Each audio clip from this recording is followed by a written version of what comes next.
mbola hijanona amin'izay tontolon'ny baolina kitra izay antsika fa iresaka kosa indray ireo sokajy zandrana.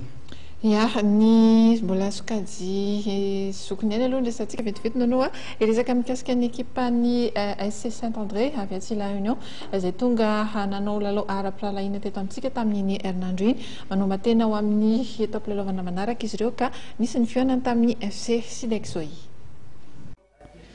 Mandalo manao fialan-tsasatra eto Madagasikara nanomboka ny talata maraina teo ny ekipa ny SC Saint-André izay tompon-daka ny La Réunion ho an'ny sokajy division faharoa.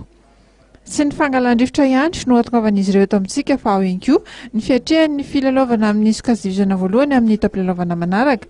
Manoloana izany dia nanatanteraka lalao ara-piralahiana tamin'ny ekipa ny Sidexoy FC ity ekipa Réunion ity ny alarobitra akanjo teo tetsy amin'ny kianjan'ny Mahamasina.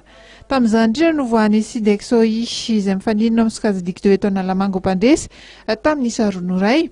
Ny vahiny nefa nitarika tamin'ny fizaram-potoana voalohany teo amin'ny fizaram-potoana faharoa kosa dia nampiditra baolina roa tamin'ny alalan'ny Kido sy Herman Arajaonesa ny ekipan'ny Besarety.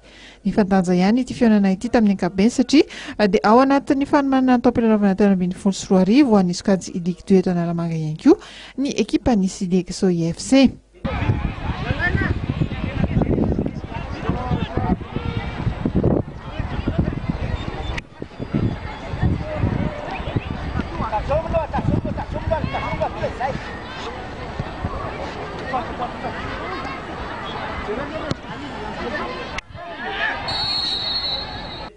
Tetsakilany kosa dia somary tahoreraka ihany satria dia tsy ny mpikavana rehetra teo amin'ny ekipa no tonga eto Madagasikara ho an'ity ekipan'ny SC Saint-André ity. Na izany aza dia azo hitsarana ny afy teknikan'ny baolina kitra any La Réunion ihany io vokatra io.